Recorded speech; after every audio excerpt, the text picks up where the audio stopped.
accept our humble. All glories to Srila Prabhupada.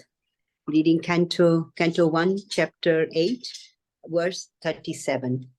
Om Namo Bhagavate Vasudevaya. Om Namo Bhagavate Vasudevaya. Om Namo Bhagavate Vasudevaya. Text 37.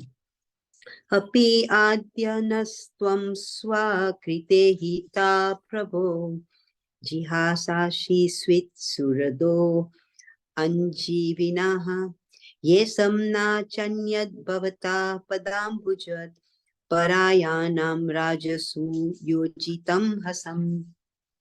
O my Lord, you have executed all duties yourself. Are you leaving us today? Though we are completely dependent on your mercy and have no one else to protect us, now when all kings are at enmity with us. Text 38. Kevayam nam namarupabhyam yudabhi saha pandava bhavato adarshanam yari rishikanam iveshituhu. As the name and fame of a particular body is finished with the disappearance of the living spirit, similarly, you do not look upon us. All our fame and activities, along with the Pandavas and Yadus, will end at once. Text 39. Neyam shobhishyate tatra yatedanim gadadara tvatpader anikita bhati swalok lakshana vilakshita. O Gadadhar, Krishna, our kingdom is now being marked by the impressions of your feet, and therefore it appears beautiful. But when you leave, it will no longer be so. Text 40. Imejana pada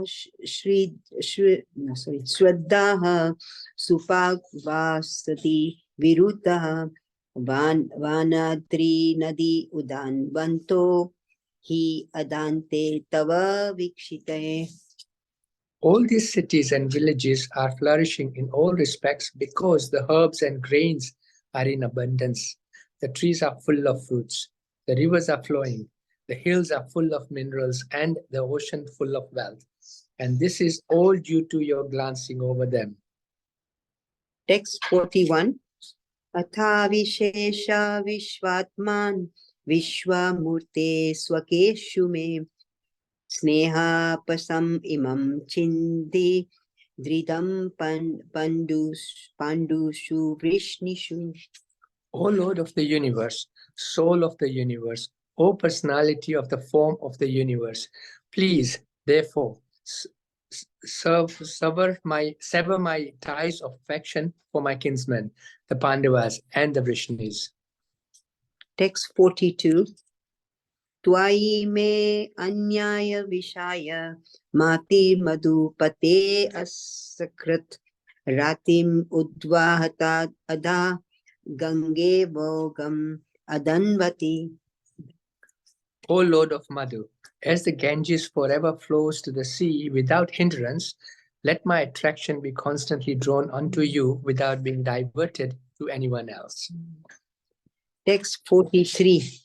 Shri Krishna Krishna Sakha Vrishni Rasambhavani Dhru Rajanya Vamsa Dahanan Pavarga Virya Govinda Godvija Surarti Hara Vatara Yogeshwara Khila Guru Bhagavan Namaste.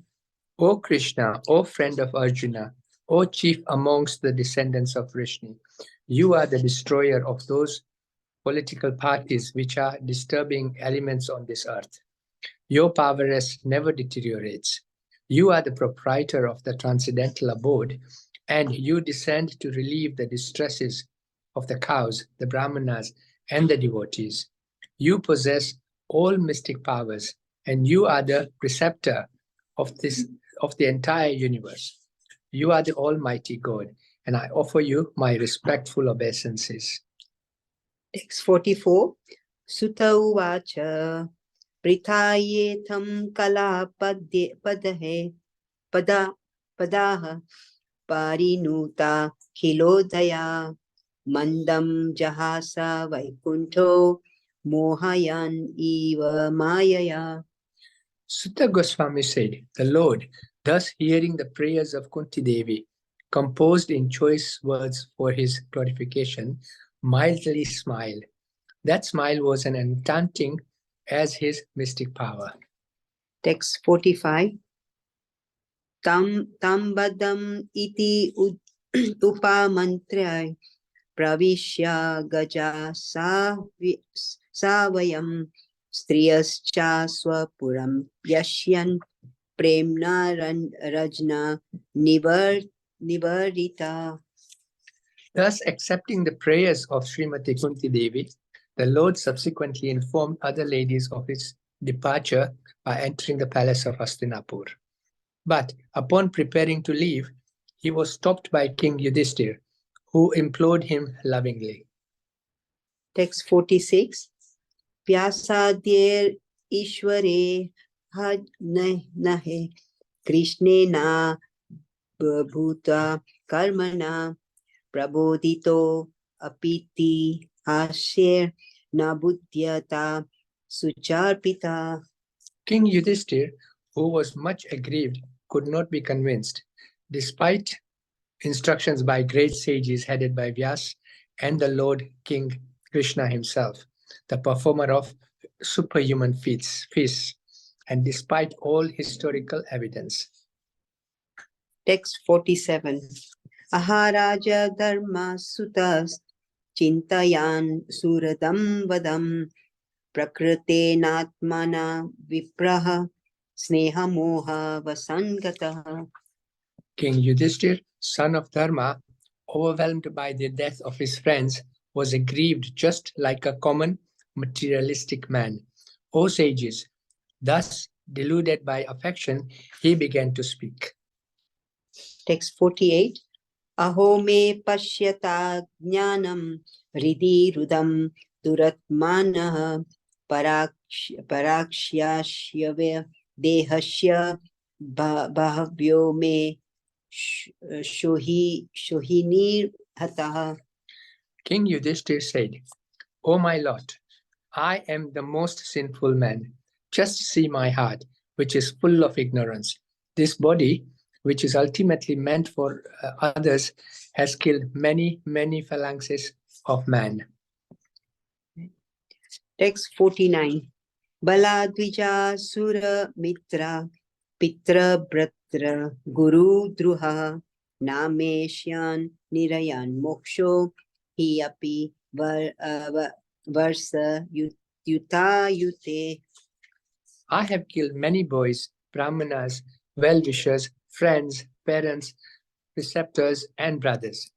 Though I live millions of years, I will not be relieved from the hell that awaits me for all these sins. Text 50. Naino Rajana Prajabhatu Dharma Yute Pado Twisham Iti Mena Tu Bodhaya Kalpate Sashanam Vachaha. There is no sin for a king who kills for the right cause, who is engaged in maintaining his citizens. But this injunction is not applicable to me. Text 51. Strinamadata Bandhunam Drohoyo Aswa Iho Tita Karmabhir Grahame Diyar Naham Kalpo Vyapohitum. I have killed many friends of women, and I have thus caused enmity to such an extent that it is not possible to undo it by material welfare work. Text 52. Yatha pankena parikambha surayava sarakritam bhuta hatyam tatha vaikam na yagnar marstum arhati. As it is not possible to filter muddy water through mud, or purify a wine-stained pot with wine, it is not possible to counteract the killing of men by sacrificing animals. Thus end Bhaktivedanta purport of first canto, 8th chapter of Srimad Bhagavatam entitled Prayers by Queen Kunti and Parikshit saved. Hare Krishna. Hare Krishna. Apologies for any mistake. Thank you.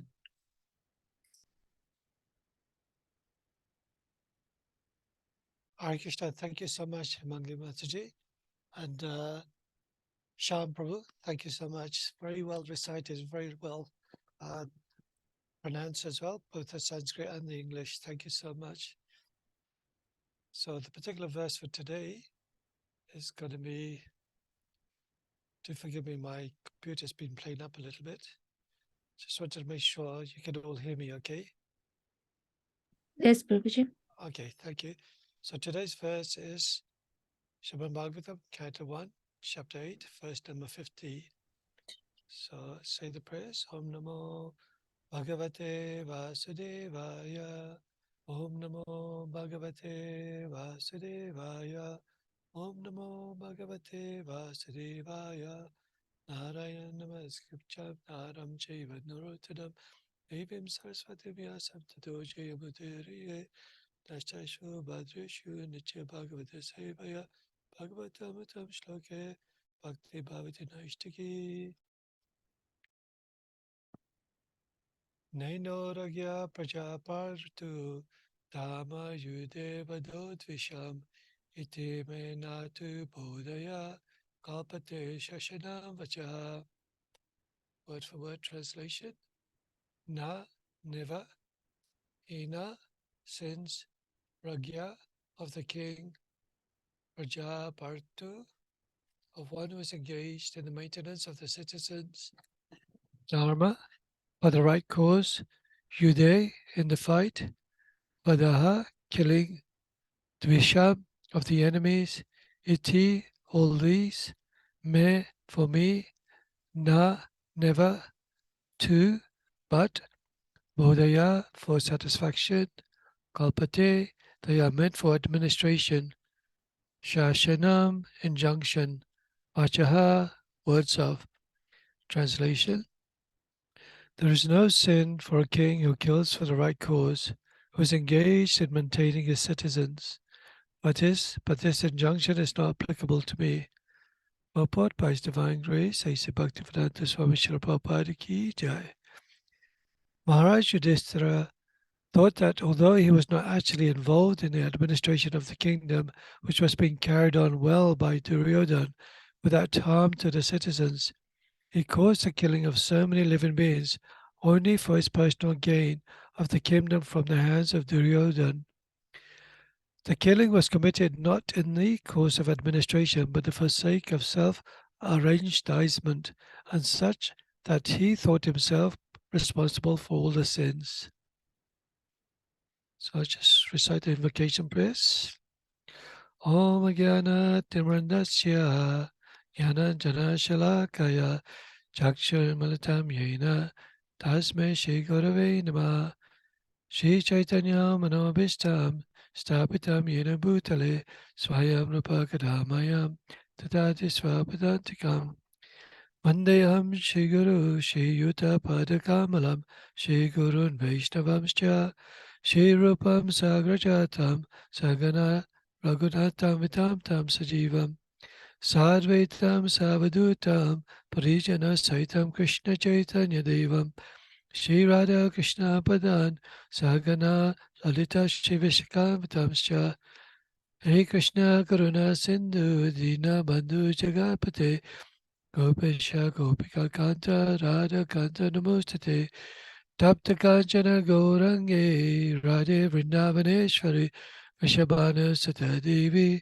Pranamami Hare Priya Pancha Kalpa Tarubhyascha Kripa Sindhubhya Evacha Patitana Pavanebhyo Vaishnavebhyo Namo Namaha Shri Krishna Chaitanya Prabhu Nityananda Shri Advaita Gadadhara Shivasari Gaura Bhaktavinda Hare Krishna Krishna Krishna Hare Hare Hare Rama Rama Rama Hare Hare Jai Namo Vishnupadaya Krishna Prasthaya Bhutale Srimati Bhakti Swami Tenamane Namo Vishnupadaya Krishna Prasthaya Bhutale Srimati Bhakti Vedanta Swami Tenamane Namaste Saraswati Devam Gauravani Bhajarne Nirvashesha Sunyavadi Bhachatada Satarne.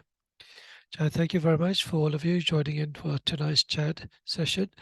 I kindly pray to my spiritual master, Srila Bhakti Swami, and to also our Jagat Guru, Srila Prabhupada, for the blessings, so that I may be able to speak on something which is relishable on the topics of Shishi, Radha and Krishna.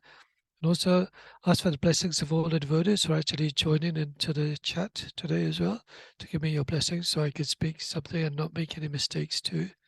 Thank you. So here, the translation, there is no sin for a king who kills for the right cause, who is engaged in maintaining his citizens. But this injunction is not applicable to me.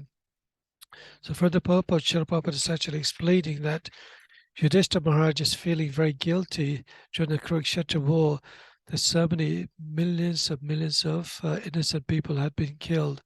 Although at that time he thought he was doing the right cause, but after seeing the destruction of all of the nation, he realized what a mistake it is. He was obviously feeling very sentimental towards the loss of all the loved ones, Bhishma Dev, Dronacharya, all the cousins that were fighting on the Kaurava side.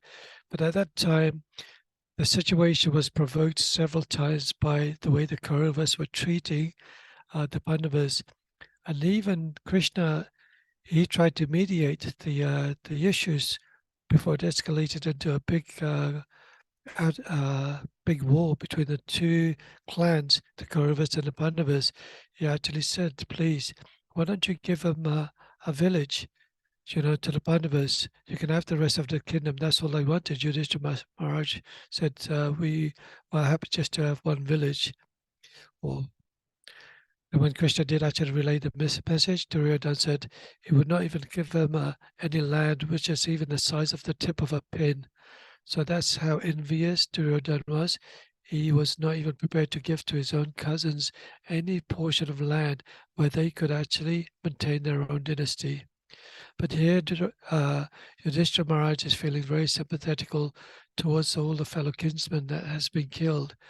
Now, just to understand how many people have been killed in this battle of Kurukshetra, I was just doing a bit of research. So within the battle of Kurukshetra, within the Pandava side, they had an army of 7 Akshohinis. Akshohini, I think that's pronounced, Akshohini. So the Pandava side had 7 Akshohini.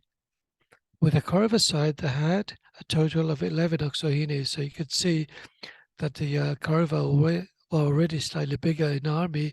Not only that, but Krishna promised Duryodhana that he could have his army as well. So altogether, there's a total of 18 Akshohinis. So from what I sort of understand, or what I read, each Aksohini consists of 21,870 chariots. Similarly, in the same quantity, 21,870 elephants. In terms of like the infantry, there's a total of 109,350 for the infantry. And for the cavalry, there's 65,610. This was taken from the Mahabharata, Adipurva, chapter 2, verses 15 to 23. So if you add this total up, there was a total of 18 Akshohinis. The military details was actually a total of 4,723,920. So if you can imagine, these were all the different arrangements within the two armies. As Krishna says to Arjuna when he shows their universal form, both sides of the armies have already been slain. So you just perform your own duty, he says to Arjuna. But actually, I've actually read somewhere else that something like 660 million kingsmen were killed in the battlefield. So if anybody's there who knows a bit more, please do point it out. Sorry. So it's an important thing for the role of a king to be very righteous. He has the responsibility of upholding Dharma, ensuring that everybody follows the principles of religious righteousness. If there's any reason for anything to go astray, it would be the king's duty or his ministers to ensure that this is put correctly. At a time, where that particular yuga was coming up to the ends of Dwapara Yuga, then the piety within the whole civilization was diminishing slowly, and then slowly Kali Yuga was creeping in. As soon as Lord Krishna ascended back to the heavenly planets, then Kali Yuga took place, and the king, King Kali, who dressed up as a rogue king, came and tried to confront all the sinful reactions amongst the kingsmen within the nation itself. So at that time, when King Parikshit, he was actually traveling around to check on his empire, as he was the emperor of the world after the Pandavas had actually passed that responsibility to Parikshit Maharaj. He came across a cow which was actually, lamenting because 3 of its legs had been cut off. And the cow was beautiful, white like a lotus. And then while beg your pardon, it was a bull. While the bull was lamenting, King Parikshit also felt very sympathetical towards the bull. He's saying, "Who are you? You look like some form of demigod. Why are you crying? Who has chopped off your 3 legs?" And in this particular beautiful verse from the Srimad Bhagavatam, I'll just share it with you. It's Srimad Bhagavatam, Canto 1, chapter 17, verse 8. It says to the bull, Dharmaraj, "Now for the first time in kingdom, well protected by the arms of the kings of the Kuru dynasty, I see you are grieving with tears in your eyes. Up till now, no one on earth has ever shed tears because of royal negligence. So this shows you the important role of a king, a righteous king, that he wanted to ensure that there was no reason for anybody to lament, nobody to suffer, nobody to go hungry, nobody to be without any shelter, any sort of protection. It was the king's duty to protect his kinsmen from any sort of calamity. Why is that? Because otherwise, if that wasn't performed correctly, if the yagya wasn't performed correctly, if the Brahmanical, the caste weren't taken care of, then certainly impurities, calamities, unfortunate events will take place within the kingsmen, within the land of the kingdom that the king was ruling. So King Parikshit was a pure devotee. He was a great devotee because he was firstly saved by Lord Krishna himself when he was in the womb of Uttara, and when Ashvatam released the Brahmastra to kill the baby inside the womb of the mother, Uttara Devi, because he wanted to kill off the dynasty of the Pandus. But Krishna, as a super soul within the womb, he actually protected the actual fetus, which was King Parikshit. So it just shows you the importance of, if there's any negligence by the royal kingdom, then there will be certainly suffering in this world. And this is what happened when Kali came. He actually started slaughtering all the animals, bringing about sense gratification, all the 4 vices: meat eating, gambling, intoxication, illicit sex. And of course, Parikshit Maharaj, he actually banished him to places where these particular indulgences take place. And unfortunately, in this material world, in the earthly planet, this is quite prevalent in every place that you go to, except for the Holy Dham itself. So this is such an important factor to remember. So even when you're actually head of the family, whether you're a father or a mother, or even a person in charge of a company, or even in the temple ashram, it is your duty, responsibility to ensure that everything is taken care of for the need of the family, the need of everyone's personal comfort, perhaps in through different ways within the company. Director ensures that his staff are always taken care of by salaries, by whatever facilities that they require. And even at the temple, it's so important that the temple manager, the temple president, has his responsibility to ensure that all the principles of religious activities are actually followed through, from deity worship, taking care of the devotees, taking care of the cows, taking care of the guests. Otherwise, there will be an implication, there will be suffering. And Chandramouli Maharaj once gave a wonderful class, and he mentioned that at a particular time in, sorry, just plug this laptop on before the battery runs out. You mentioned that in New Vrindavan there was a situation where some Hells Angels came in and tried to attack the devotees, damage the temple property grounds and the temple property itself, fired shotguns. And the devotees were really, really petrified. They were really, worried. They were saying, Krishna, please protect us. Why is this happening? So now Chandramouli Maharaj actually mentioned that sometimes these incidents may have occurred for particular reasons. It's not that by chance these incidents happen. There's obviously a reaction. Sorry about that. So there must have been some negligence with the temple, the duty, the management, the processes of devotional service, and has a knock-on effect to the rest of the society itself. So just like Lord Indra in the Srimad Bhagavatam, he mentioned that there was some story, I can't recall from the top of my head, but he occurred some self-reaction.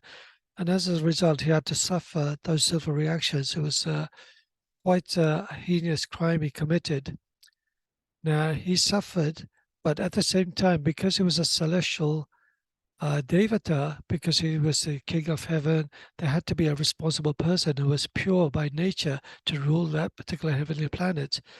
So through the discussions with all the Devatas, it was decided that the sinful reactions that Lord Indra had incurred would be passed on to mankind and to other living entities. So within the human kingdom, within the animal kingdom, within the material manifestation, that suffering took place in the form of hurricanes, disasters, calamities, all the weather elements that you see. Within human society, there was suffering, of course, adhidevika, adhibodhika, adhyatmika, different kind of sufferings. And there was other sufferings that was divided into 4 portions. So it just shows you that self reactions, if you're not a righteous person, then the negligence of that self reactions will be passed on to other personalities as well. Of course, King Yudhishthira was pure by nature. He did not commit any self reactions at all. But because of his purity, because of his compassion, because of his sympathy for his fellow army friends within his own army and also the enemies, he was feeling very sympathetical and he was feeling remorse. And for that reason, he was saying that self reactions will live in me forever and ever. And Srila Prabhupada here explains that even if he did live, it's almost like living in hell because he's grieving and grieving and grieving. And he mentions that for him, there was no difference between living in a hellish planet or in that particular role as he is, or if he was not to lose his life. And partly because just mentions down here in the purport, it is simply horrible for a pure-hearted soul to see organized animal killing by the state in the age of Kali. So, oh, sorry, this is the wrong verse. The verse I was supposed to read, beg your pardon. So here it actually mentions that he felt that he was the cause of the killing of so many living beings only for his personal gain of the kingdom from the hands of Duryodhana. So even though Duryodhana may have been the ruler of his world, but he was looking after his subjects very well. But he felt that he took that kingdom away from Duryodhana, and it was more out of thinking that he was more superior to Duryodhana or anybody else. It wasn't through based on religious principles. These were the thoughts in his mind at that time. And he felt responsible, and as a result, he felt that he should be suffering. Now, another good example of showing the king's role as the level of purity that this king has. So if there was any sinful reactions, then there was a portion of that sinful reactions that is passed on to the citizens within that kingdom. And with your permission, if I could just read a story from Ramanuja Acharya. Is out of focus? Sorry. You can see that, okay? So this is the life of Ramanuja Acharya compiled by Namasharanya Das. It is about a 5-minute passage, but it's so beautiful because it actually explains the duty of a king and also the several reactions he may acquire. So basically, it was a time when Ramanuja Acharya, 1,000 years ago, he was actually considered to be a very saintly and very learned scholar. He was such a young boy, and there was a situation where there was a king and a queen who had having a bit of disagreement. The queen was very favorable towards Ramanujacharya. He saw the wonderful qualities in Ramanujacharya, whereas the king felt a little envious and wanted to see Ramanujacharya be defeated. But he knew another personality who was a great pundit, and the pundit's name was... Okay, we'll come into that in a minute. His name will come in a little while.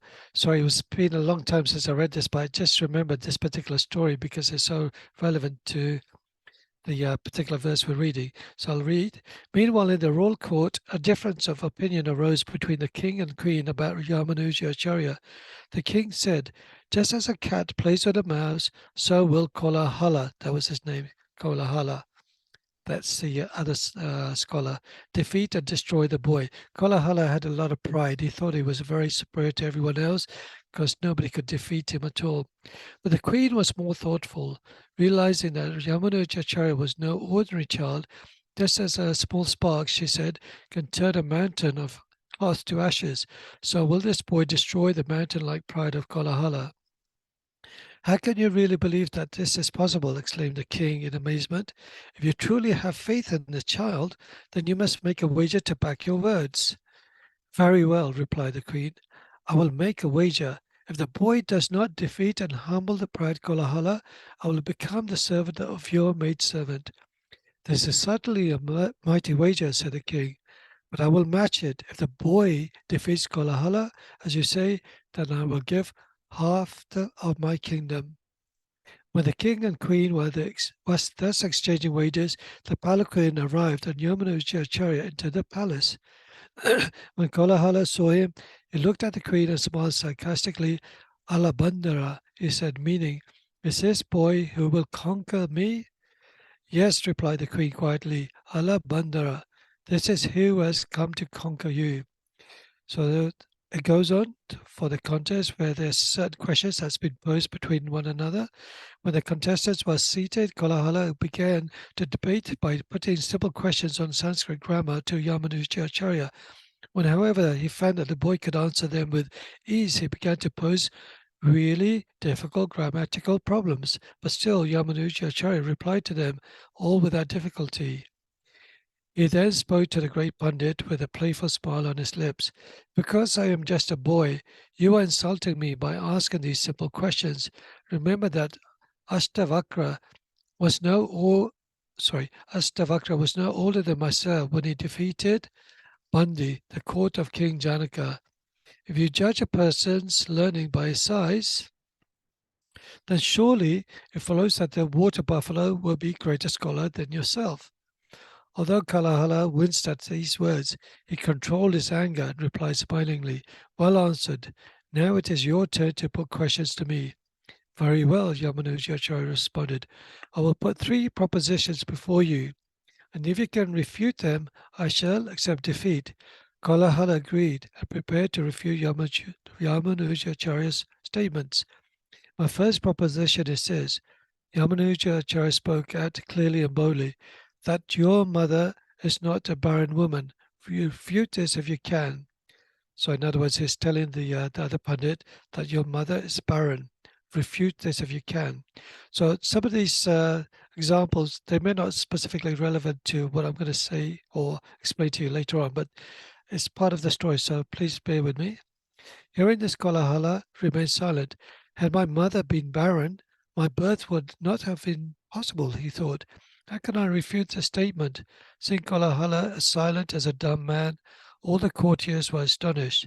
Although the great Pandit tried to conceal his anxiety, he could not prevent a flush from crossing his cheeks. Yamanuja spoke again. Sir, if in spite of your all-conquering intelligence you are unable to refute my first proposition, then please hear my second. It is says that the Pandya king is supremely righteous. Refute this if you can. So he's actually saying that the king is a righteous person. If you disagree, then say so, he said to the Pandit. On hearing this, Kalahala was deeply disturbed, sensing his imminent defeat when the king seated there in front of him. How could he deny the boy's statement? Again he remained silent, the colour draining from his face, as he was scarcely able to control his anger. Yamanuja Acharya spoke again. Here is my third proposition, that the queen of the Pandya king is as chaste and faithful to her husband as was Savitri. Refute this if you can. Seeing how he had once again been trapped by the intelligent boy, Kolahala could no longer restrain his anger. You rascal! He screamed. How can any loyal subject say that this king is unrighteous or his queen unfaithful to her husband?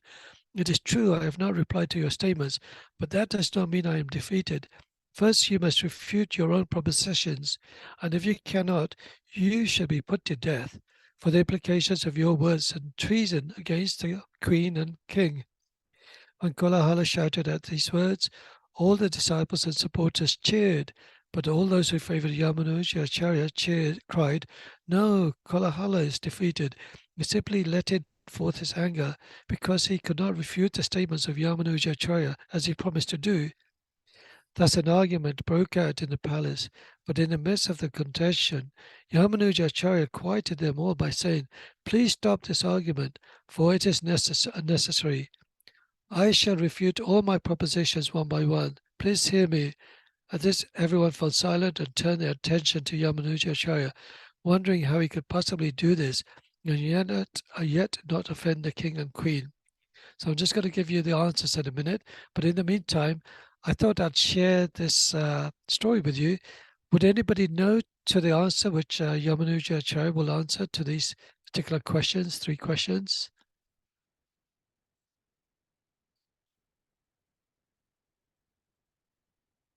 Okay, I'll carry on.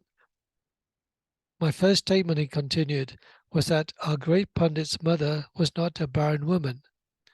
However, it is stated in the Manu Samhita that a woman has only one child is to be considered barren. So I just repeat that. It is stated in the Manu Samhita that a woman who has only one child is to be considered barren. As your mother gave birth to only one son, even though he is a man of such merit as yourself, according to the Shastra, she must be considered barren. Something I didn't know. Secondly, I stated that the king of the Pandyas is a righteous man. However, the Manu Samhita states the king enjoys the benefit of 1/6 of all the religious acts of his subjects. So the king gets all the benefit from all the subjects. 1/6 of the portion of the piety from all the subjects also goes to the king. But at the same time, but also has to bear the burden of 1/6 of their sinful deeds. So in other words, if there's sinful reactions from his subjects, he also suffers as a consequence. Because in the present age of Kali, men are more prone towards sinfulness than piety, must follow that our king, although flawless in his own character, which may be the case, is bearing a heavy burden of unrighteousness. And now to my third proposition, which stated that your queen is as chaste and faithful as was Savitri. But again, if we consult the laws of Manu, it is said that the king is the representative of Agni, Vayu, Surya, Chandra, Yama, Kavera, Varuna, and Indra. Therefore, the queen is married not just to one man, but to these 8 demigods as well. So how can it be said that she is chaste? On hearing these wonderful answers, all the people were filled with amazement, and the queen joyfully cried out, Alabandara, Alabandara, he has conquered, he has conquered. The king immediately came forward and embraced Yamanuja Acharya. Just as on the rising of the sun, he said, all the insignificant stars fade away, so you, O learned Alabandra, have conquered the proud Kolahala by your learning and skill. And just to follow. And this fellow, just a short while ago, was demanding your death. Now you may deal with him as you see fit. I have also proposed to give you half of my kingdom as a prize for this victory, and that promise I will certainly fulfill. Of course, Yamunacharya forgave Kolahala, and although he was just a boy of 12 years old, he began at once to rule the righteous, to rule the kingdom he had won. Thus, his days of poverty were over.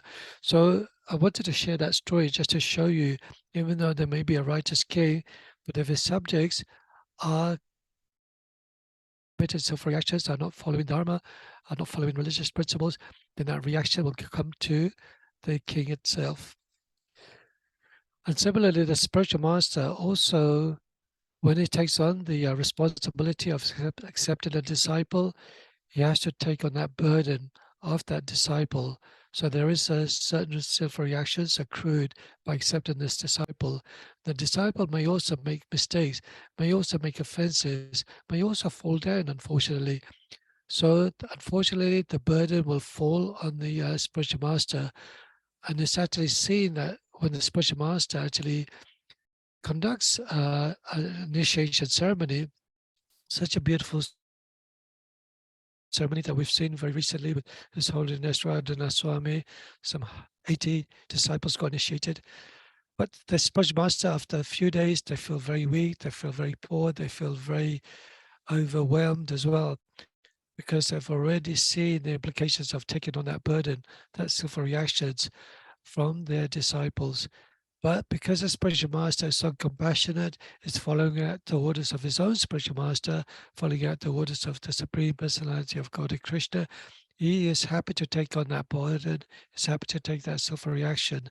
But as disciples, we have to mitigate those sinful reactions. We have to ensure that we don't cause suffering. When we cause suffering to our spiritual master, we also will get a reaction because we are causing distress to another living entity. Whether it's a spiritual master or whether it's another living entity, we would have to take that sinful reactions. And how do we overcome these sinful reactions? How do we free ourselves from the killing of many innocent animals, insects, perhaps even the killing of a brahmana? So there's many ways of actually purifying ourselves and freeing ourselves from these sinful reactions. Of course, in this age of Kali, there's nothing more important than chanting of the holy names of the Lord, which frees us from these sinful reactions. Additionally, it's also mentioned that if you actually go to the holy Dham, take refuge of the holy Dham, if you go and bathe in the sacred rivers of the holy Dham, bathing in the Ganges, bathing in the Yamuna River, which are considered to be the most holiest rivers, then of course the sinful reactions will go away. But at the same time, it does mention in the Srimad Bhagavad Gita, even if one commits the most sinful action, he is considered to be a very abominable person. Oh, sorry, beg your pardon. Even if one considers the most abominable action, he is considered a saintly person because he is properly situated in his spiritual advancement. So sometimes a devotee unknowingly or knowingly may commit a sinful reaction, but if he's still properly situated in his spiritual activities, he's considered a saintly person.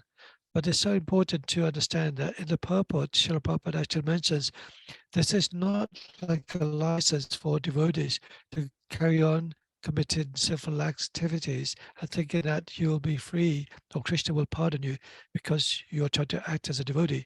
No, that suffering will actually be magnified. Why? Because you use it, the cause of the holy name, the cause of the religious scriptures for your own favor to do sinful reactions. The idea is that you have to free yourself from this bad influence of committing a thing which will actually cause harm to anybody, to another living entity, to a devotee, to any person itself. And if you do make an offense, then the best thing to do, if you are unable to ask for forgiveness of that person that you made an offense to. If even better, to speak to that person. Even in spiritual life, we're supposed to look at both enemies and friends equally. But as devotees, we shouldn't be having any enemies at all, but people create enmity within us, but we still see compassion within every person, sees the Supreme Personality of Godhead in the hearts of every living entity. So when we do actually pray to the Supreme Lord, not only are we praying to the Supreme Lord to allow us to be connected to the Supreme Lord, take shelter of his devotees, his the saintly personalities, but also asking the Supreme Lord, please free me from my sinful reactions, so at least the level of consciousness becomes pure. Even by worshipping Tulsi Maharani, it is said that even if you commit the sinful reactions of killing a Brahmana, by worshipping Tulsi Devi regularly, praying to her, nourishing her, taking care of her, then the sinful reactions slowly diminishes away. So I'll just stop there. I just wanted to find out if there was any other questions or comments or any corrections as well.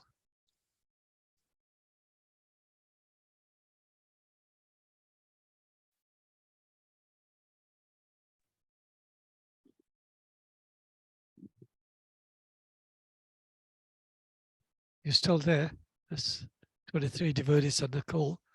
Any comments? Or perhaps you may want to add something as well. You may not want to ask a question. There may be something that you may have nice specific knowledge that you may want to add that could be shared with everyone else.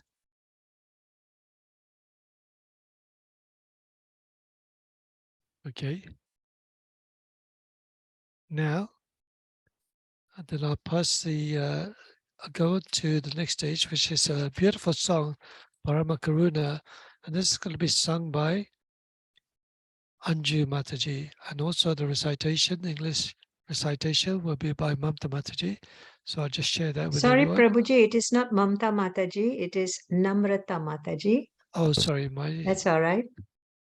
Namrata Mataji. Was it the same devotee but initiated? Is that a new name or is it a different person? Namrata Mataji has been in chat for a while. Okay, sure. Namrata Okay. Mataji, are you ready to Yeah, read the yeah. English translation?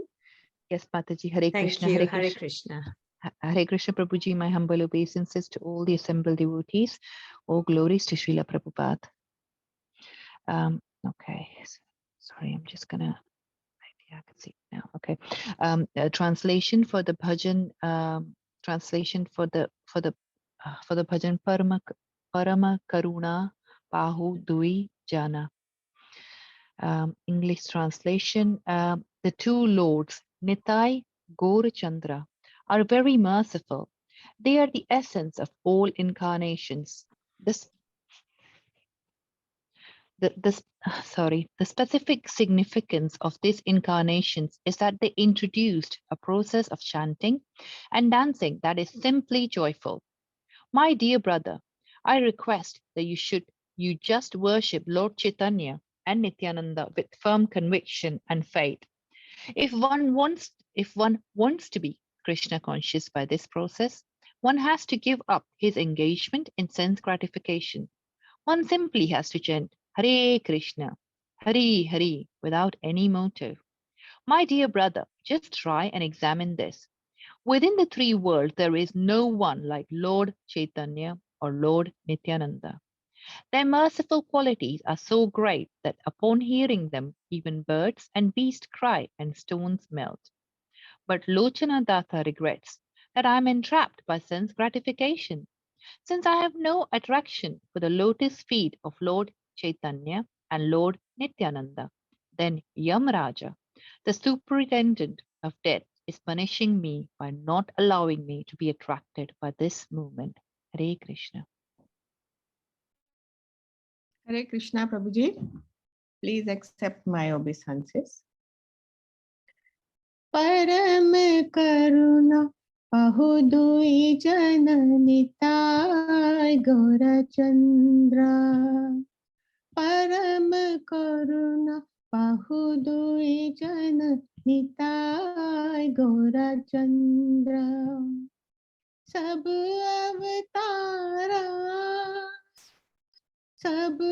avatara सारा शेर केवल आनंद कंदा सब अवतार सारा शिरोमणि केवल आनंद कंदा केवल आनंद कंदा केवल आनंद कंदा केवल आनंद कंदा केवल आनंद कंदा भजो भजो भाई चैतन्य निताई सुदृढ़ विश्वास कोई भजो भजो भाई चैतन्य निताई सुदृढ़ विश्वास कोई विषय छरिया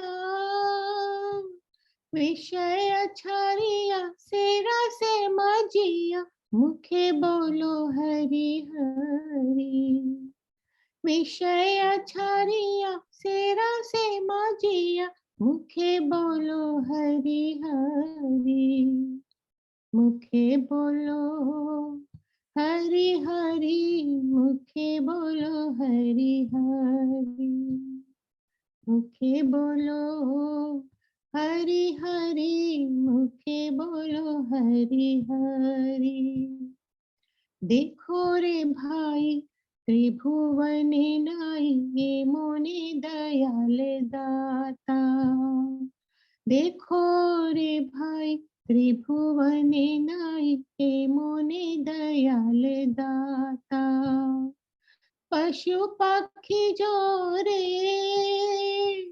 पशु पक्षी जोरे पाषाणे वेदर शून्य जर गुण गाथा पशु पक्षी जोरे पाषाणे वेदर शून्य जर गुण गाथा शून्य जर गुण गाथा शून्य जर गुण गाथा शून्य जर गुण गाथा शून्य जर गुण गाथा संसारे मजिया रोहिली पोरिया से पदे नाही लोआ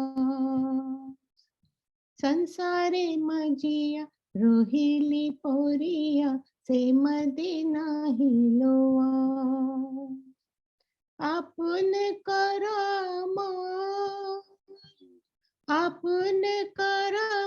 भुंजाए शमन को होए लोचन दासा आपण करम भुंजाए शमन को होए लोचन दासा को होए लोचन दास को होए लोचन दास को होए लोचन दास को होए लोचन दास परम करुणा पाहु दुई जन Nitai Gaurachandra Nitai Gaurachandra Nitai Gaurachandra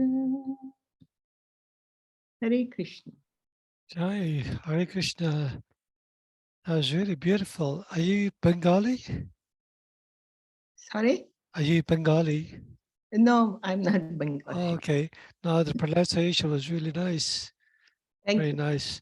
Thank So thank you so much, Anju Mataji, and Namrata Mataji as well. And also Shriji Kishori Mataji, thank you for arranging these songs for all the different devotees to sing. I just hope one day I could sing as well. Not that I can sing, but perhaps through devotion I can sing. Thank you, Prabhuji. Thank you, everyone. So please accept my humble obeisances and all glories to Srila Prabhupada. Srimad Bhagavatam Ki Jai.